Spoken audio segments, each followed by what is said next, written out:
বন্ধুরা, আগের ভিডিওতে আমরা সন্নিহিত কোণ, পূরক কোণ, সম্পূরক কোণ এগুলি নিয়ে আলোচনা করেছিলাম।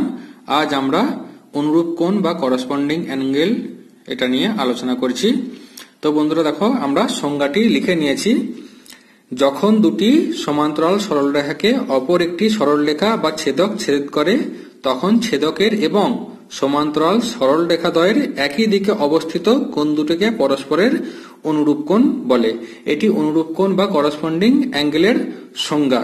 তো এই সংজ্ঞাটি যদি আমরা চিত্রের সাহায্যে একটু বুঝে নিই, তাহলে আমাদের মনে রাখতে এবং বুঝতে আরো সুবিধা হবে। এই সংজ্ঞাটা শুধু যদি এরকম করে লিখে দিই, তাহলে অনেকেই হয়তো বুঝতে পারছে না। তাই আমরা এই সংজ্ঞাটি চিত্রের সাহায্যে একটু আলোচনা করে বুঝে নেওয়ার চেষ্টা করি। দেখো বন্ধুরা, এখানে আমরা একটি জ্যামিতিক চিত্র এঁকে নিয়েছি। এখানে কি এঁকেছি? দুটো সমান্তরাল সরলরেখা এঁকেছি। একটা সরলরেখা AB আর একটা সরলরেখা CD। আর একটা সরলরেখা এঁকেছি যেটা এই AB আর CD দুটো সমান্তরাল সরলরেখাকে ছেদ করেছে। সেটা কি না? EF। এখানে সরলরেখাটা কার কাজ করছে? না, ছেদকের কাজ করছে। কেন? কারণ এই EF সরলরেখাটি AB আর CD দুটি সমান্তরাল সরলরেখাকে ছেদ করেছে। তো এখন এই চিত্র আর এই যে সংজ্ঞাটি আমরা লিখেছি, সেটা যদি একে অপরের সঙ্গে দেখে আমরা অনুরূপ কোণের সংজ্ঞাটা বোঝার চেষ্টা করি, বুঝতে কিন্তু খুব সুবিধা হবে। তো দেখো, আমরা একটু করে সংজ্ঞাটা পড়ব আর তার সঙ্গে আমরা চিত্রটা মিলিয়ে দেখব এবং বুঝে নেব যে অনুরূপ কোণ বা করসপন্ডিং অ্যাঙ্গেল কি রকম হয়। তো কি বলেছে সংজ্ঞাটির প্রথমে? যখন দুটি সমান্তরাল সরলরেখাকে, এখানে আমরা কি কি নিয়ে নিয়েছি? AB আর CD। তো যখন দুটি সমান্তরাল সরলরেখাকে অপর একটি সরলরেখা কি না EF বা ছেদক লিখেছি। এই EFটাকেই আমরা ছেদক নাম দিচ্ছি। কেন? কারণ এই EF সরলরেখাটি AB আর CD সমান্তরাল সরলরেখা দুটিকে ছেদ করেছে। যে ছেদ করে তাকেই ছেদক বলা হচ্ছে। তো এটা আর অন্য কিছু নয়। এটা নাও লিখতে পারি আমরা, শুধু এরকমও লিখতে পারি, যখন দুটি সমান্তরাল সরলরেখাকে অপর একটি সরলরেখা ছেদ করে। এটাও আমরা লিখতে পারি। এই যেই সরলরেখাটা ছেদ করছে এটাকে আমরা ছেদক বলছি। তো কি তারপরে কি লেখা আছে? তখন ছেদকের এবং সমান্তরাল সরলরেখা দ্বয়ের, ছেদকের মানে এই EF সরলরেখার এবং সমান্তরাল সরলরেখার দ্বয় এখানে কে কে? AB আর CD। কি বলেছে? তখন ছেদকের এবং সমান্তরাল সরলরেখার দ্বয়ের একই দিকে অবস্থিত। একই দিকে মানে যদি এই EF সরলরেখাটার কথা বলি, ছেদকের কথা বলি, তাহলে একই দিকে মানে এর দুটো দিক, একটা ডান দিক আর বাঁ দিক। AB আর CD সরলরেখা সমান্তরাল সরলরেখারও একই দিকে বলেছে। AB সরলরেখার কটা দিক আছে? দেখো, এটা আড়াআড়ি আছে, তাই আমি বলবো AB সরলরেখার একটা উপরের দিক আর একটা নিচের দিক। CD সরলরেখারও দুটো দিক, একটা উপরের দিক একটা নিচের দিক। তো অনুরূপ কোণ বা করসপন্ডিং অ্যাঙ্গেলের ক্ষেত্রে কি বলেছে? ছেদকের এবং সমান্তরাল সরলরেখার দ্বয়ের একই দিকে অবস্থিত হবে। তো ছেদকের একই দিকে মানে আমরা প্রথমে ডান দিকের কথাটাই ভাবছি। ছেদকের একই দিকে মানে EF সরলরেখার ডান দিকে এবং সমান্তরাল সরলরেখার একই দিকে। সমান্তরাল সরলরেখারও দুটো সমান্তরাল সরলরেখা AB আর CD, তারও উপরের দিকের কথা ভাবছি, একই দিকে অবস্থিত হবে। তাহলে আমরা যদি এই দুটো কোণ আমরা দেখি, দেখো এই দুটো কোণ কোনটা? EHB আর কি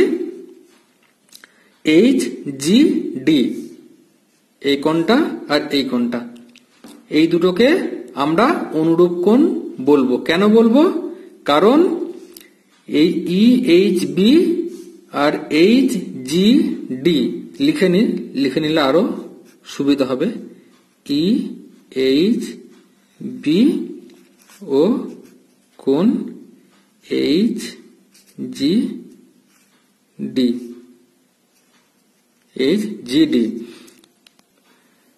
চিত্রে EHB और HGD এরা পরস্পরের অনুরূপ কোণ। কেন?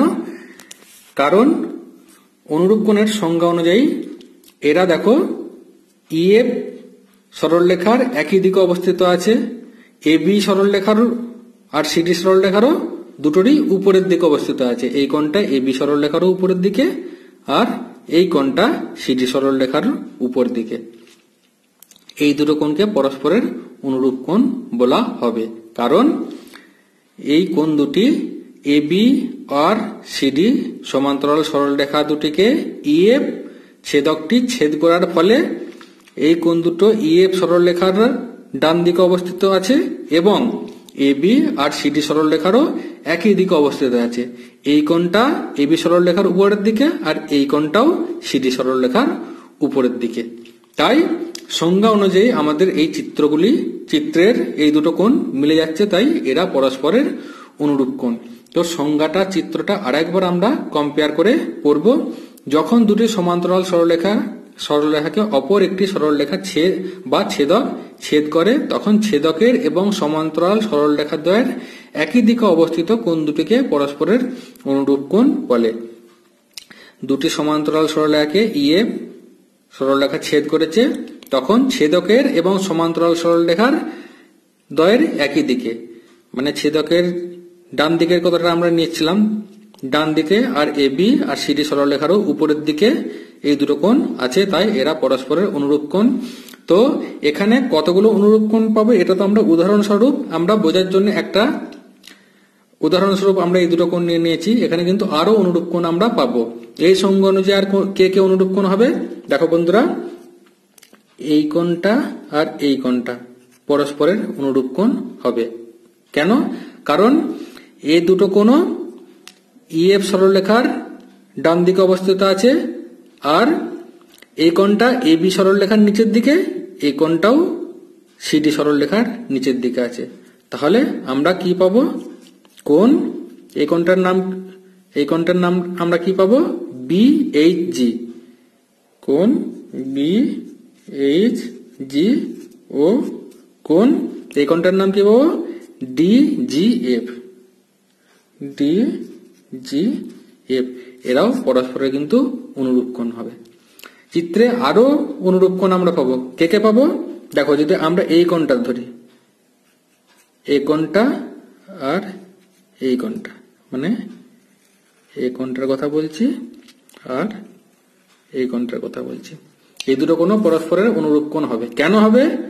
কোন দুটো কোণের কথা বলছি আমরা লিখে নিচ্ছি। আমরা কোণ ই এইচ এ ও কোণ এইচ জি সি, এরাও পরস্পরের অনুরূপ কোণ। কারণ এই দুটো কোণ ইএফ ছেদকের বাম দিকে অবস্থিত আছে দুটো কোণই, এবং এই কোণটা এবি সরলরেখারও উপরের দিকে আর এই কোণটা সিডি সরলরেখারও উপরের দিকে অবস্থিত আছে। তাহলে ছেদকের এবং সমান্তরাল বাহুদ্বয়ের একই দিকে অবস্থিত আছে, তাই এরাও পরস্পরের অনুরূপ কোণ। ঠিক একই রকম ভাবে এই কোণ এবং এই কোণ, এই দুটো পরস্পরের অনুরূপ কোণ হবে। কে কে না এ এইচ জি এই কোণটা ও কোণ সি জি এফ এরাও পরস্পরের অনুরূপ কোণ। তো বন্ধুরা, আশা করি অনুরূপ কোণের সংজ্ঞাটি তোমরা বুঝতে পেরেছো। আমি এতবার ধরে বললাম এর জন্য, কারণ বিভিন্ন জায়গায় আমি দেখেছি শুধু সংজ্ঞাটি এরকম ভাবে লেখা আছে, যখন দুটি সমান্তরাল সরলরেখাকে অপর একটি সরলরেখা বা ছেদক ছেদ করে, তখন ছেদকের একই দিকে অবস্থিত কোণ দুটিকে পরস্পরের অনুরূপ কোণ বলে। এর সমান্তরাল সরলরেখা একই দিকে এই জিনিসটা কিন্তু উল্লেখ করেনি। তাহলে যদি ছেদকের একই দিকে অবস্থিত কোণ দুটিকে পরস্পর অনুরূপ কোণ আমরা যদি বলি, তাহলে ছেদকের একই দিকে দেখো এই কোণটাও অবস্থিত আর এই কোণটাও অবস্থিত, মানে আমরা এই কোণটার কথা বলছি আর এই কোণটার কথা বলছি, এটাও তো সরলরেখার ছেদকের একই দিকে অবস্থিত হচ্ছে, কিন্তু এরা কি পরস্পরের অনুরূপ কোণ? এরা কিন্তু পরস্পরের অনুরূপ কোণ নয়। দেখো কথাটার মধ্যেই আছে অনুরূপ কোণ। অনুরূপ মানে একই রকম দেখতে। দেখো বন্ধুরা, এটা আর এটা এই দুটো কোণ কিন্তু একই রকম দেখছে, তাই এরা পরস্পর অনুরূপ কোণ। এই কোণটা আর এই কোণটাও এরাও একই রকম দেখতে, এরাও পরস্পর অনুরূপ কোণ। অনুরূপের অর্থই হলো একই রকম, তাই সংজ্ঞাটার মধ্যে এটা কিন্তু জুড়তে হবে, ছেদকের এবং সমান্তরাল সরলরেখার দ্বয়ের একই দিকে অবস্থিত কোণ দুটোকে পরস্পরের অনুরূপ কোণ বলে। তা নাহলে কিন্তু সংজ্ঞাটা সম্পূর্ণ হচ্ছে না, বা আমরা উদাহরণ দিয়ে দেখিয়েও দিলাম যে সংজ্ঞাটা কিন্তু ভুলের দিকে যাচ্ছে। হ্যাঁ, শুধু যদি বলি যে ছেদকের একই দিকে অবস্থিত, তাহলে দেখো আমরা এই কোণটা আর এই কোণটা, এই দুটোও কিন্তু ছেদকের একই দিকে অবস্থিত, এটা কিন্তু পরস্পরের অনুরূপ কোণ হবে না। তো বন্ধুরা, আশা করি তোমরা অনুরূপ কোণের সংজ্ঞাটি বুঝতে পেরেছো। বুঝতে না পারলে অবশ্যই আমাকে কমেন্ট বক্সে কমেন্ট করে জানাবে, আমি তার উত্তর দেওয়ার চেষ্টা করব।